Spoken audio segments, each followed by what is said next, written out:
Hello everyone and welcome to today's program. I'm Tangjing Yuan. President Trump's decision to postpone his upcoming trip to Beijing has hit the pause button on what Beijing had been eagerly anticipating as a major diplomatic win.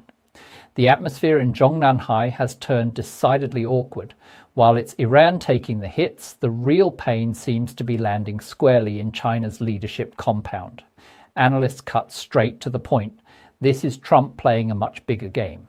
The immediate target may be Iran, but the real objective is to rein in the Chinese Communist Party, CCP. It's a move that's left Xi Jinping deeply frustrated and cornered. Iran has proven to be an unreliable partner, betting that choking off the Strait of Hormuz would force the US to back down. Trump, however, has turned this into a two-for-one opportunity. He's invited multiple nations to contribute naval assets for escort operations in the strait. Europe has largely stayed on the sidelines with cool indifference. South Korea has dragged its feet on joining, but this very reluctance has handed Japan a golden opening to revisit and potentially amend its pacifist constitution. Once Japan sheds the constraints of that long-standing binding rope, its post-war peace constitution, the US security posture across the Indo-Pacific would gain significant strength. For Xi and the CCP, tougher days are clearly ahead. On March 16th, President Trump told reporters at the White House, "We're speaking with China. Because of the war, I want to stay here. I have to be here. I feel it's necessary for me to be here.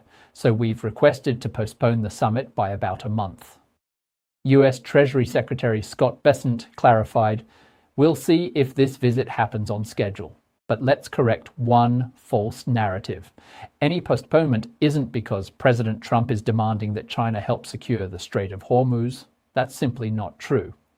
Bessent stressed that any rescheduling would primarily stem from logistical considerations, with the president preferring to remain in Washington to coordinate wartime efforts rather than travel abroad at this juncture. He emphasized that this is a decision by the commander-in-chief. During active conflict, the priority is staying in the White House or on US soil. Trump has directly called on China to assist with Hormuz escorts, but Beijing has responded with vague, non-committal language. In a March 15th interview with the Financial Times, President Trump stated that since China relies so heavily on Middle Eastern oil, with roughly 90% of its imports transiting the strait, he expects Beijing to step up. Yet the CCP appears more interested in free-riding on the outcome than contributing meaningfully, leaving Trump's invitation as an unwelcome shock. Their replies have been deliberately ambiguous. On March 17th, Professor Ye Yaoyuan from St. Thomas University posted on his Facebook page, "Professor Ye's International Affairs Academy, offering three sharp observations. First, the CCP is betting that Trump won't succeed in toppling the current Iranian regime, so they're avoiding alignment with the US to preserve post-war options for continued cooperation with Tehran. Even if the regime changes to a pro-American one, they see no real downside. Second, the Chinese Foreign Ministry's responses amount to little more than diplomatic boilerplate, essentially empty words. Third, Beijing would prefer Trump to proceed with the meeting with Xi, as it would give them a propaganda talking point.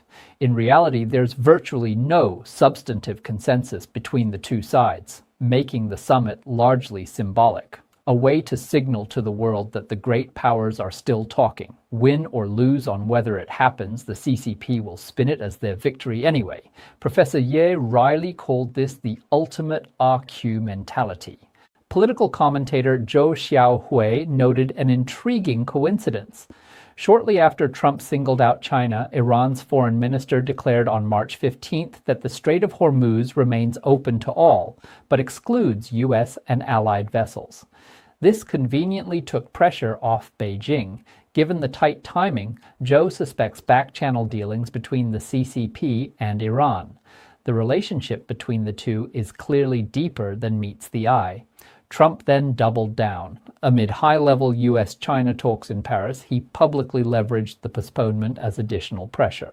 This puts China's top leadership in an extremely uncomfortable spot. They understand Trump's message is layered. He's warning Beijing to stop backing the Iranian regime and fueling the conflict from behind the scenes. Reports have circulated online that Chinese factories are working overtime to produce drones for Iran's Revolutionary Guard, with additional military support quietly flowing overland.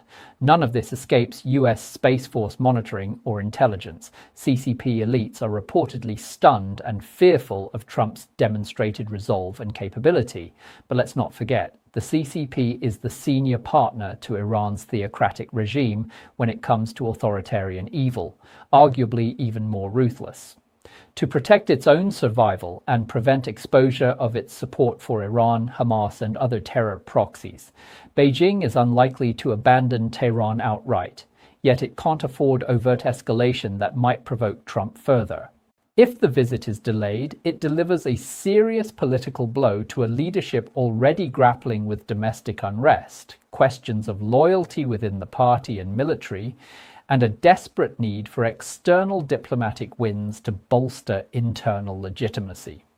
Zhongnanhai finds itself truly caught between a rock and a hard place. Interestingly, in response to Trump's latest pressure, the Chinese Foreign Ministry offered no direct rebuttal.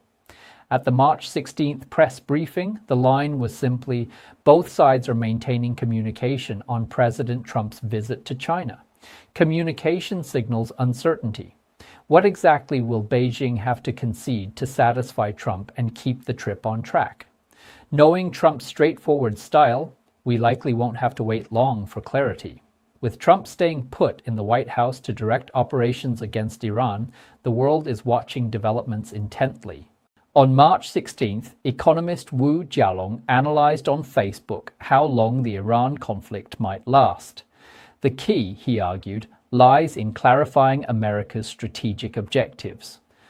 Wu outlined 5 core goals: denuclearization of Iran. Last June, joint US-Israeli strikes already targeted nuclear facilities, including underground sites, and assassinated key scientists. The current focus is on seizing highly enriched uranium stockpiles. Iran is reportedly at 60% enrichment, nearing weapons-grade 90%. Israel has grown impatient, so any US ground involvement would likely involve special operations or Marines for precision strikes to secure the material, then withdraw, not occupation. Demilitarization, neutralize radars, missile defenses for air supremacy, then sustained airstrikes to degrade missiles, drones, naval assets, and munitions depots. The aim? Render Iran incapable of nuclear threats to Israel or the US, attacks on neighbors, proxy terrorism, or closing the strait, eliminating it as a regional destabilizer. De-Sinicization, severing China's influence. Xi's Belt and Road prioritizes Iran for secure overland energy routes, bypassing vulnerable sea lanes in a potential Taiwan crisis. Tehran serves as Beijing's chief Middle East proxy, in turn sponsoring Hamas, Hezbollah, Houthis, and terror networks in Syria and Iraq to create chaos and bog the US down, diverting focus from the Western Pacific. Hitting Iran is, in effect, hitting China. Democratization, Yun regime changed toward non-authoritarian governance. For 47 years, Iran's theocracy has enforced internal repression and external aggression. The US now sees authoritarian regimes as threats to order and is pursuing externally assisted peaceful transition, surgically removing the ruling structure's authoritarian elements, then allowing local society to evolve toward democracy and markets. Neutralization, ending Iran's alignment with China and Russia. Wu believes Trump is methodically pursuing these under his thorough resolution philosophy. The war won't wrap in a month, but likely won't drag on indefinitely either, given sensitivity to oil prices. The optimistic outcome? Dismantling China's belt and road footprint in the Middle East and perhaps serving as a rehearsal for broader strategies against Beijing. In Wu's words, Trump is indeed playing a long game with real capability to reshape the world, yet he lets adversaries underestimate him, thinking they can challenge America. He gives them rope, then exposes them globally as disruptors of international order. Looking ahead, expect Trump to deploy an overwhelming force in the next phase. His guiding principle boils down to thorough resolution. Put simply, through the Iran conflict, Trump is dismantling the CCP, while ensuring Beijing remains unaware and unable to mount effective resistance until it's too late. As fighting intensifies in the Middle East, with Iran launching indiscriminate attacks on Gulf neighbors and effectively closing the Strait of Hormuz, Trump called on affected nations, including China and Japan, to contribute warships for joint security efforts. Reports of Japan's refusal sparked widespread discussion.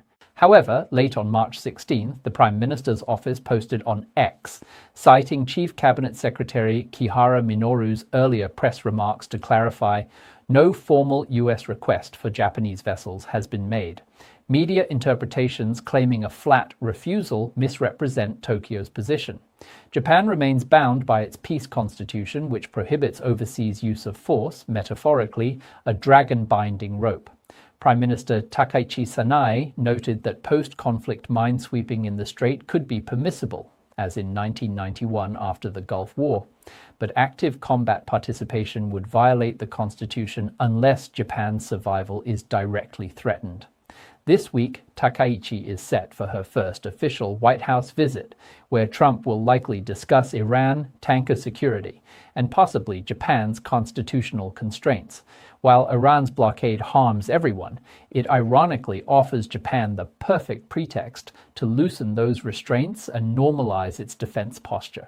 On March 16th, at the 2026 Yushan Forum in Taipei, Constitution Review Commission Chairman Furuya Keiji criticized CCP Foreign Minister Wang Yi's earlier misrepresentation of Takaichi's diet remarks, calling them baseless.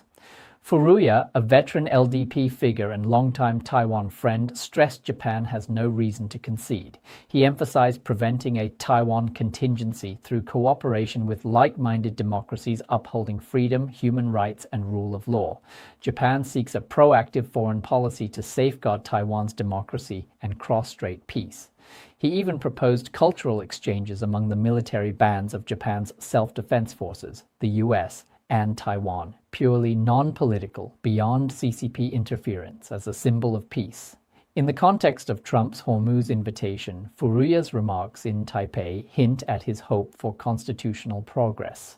Wu Zhelong's analysis rings true. Trump's strikes on Iran ultimately target the CCP and Xi. Veteran journalist Yaita Akiyo observes that while Trump often calls dictators like Xi his good friends, he shows zero hesitation in confronting them when the stakes are high. Trump isn't the loudest voice. He's the one with genuine resolve and power. Xi has every reason to be wary.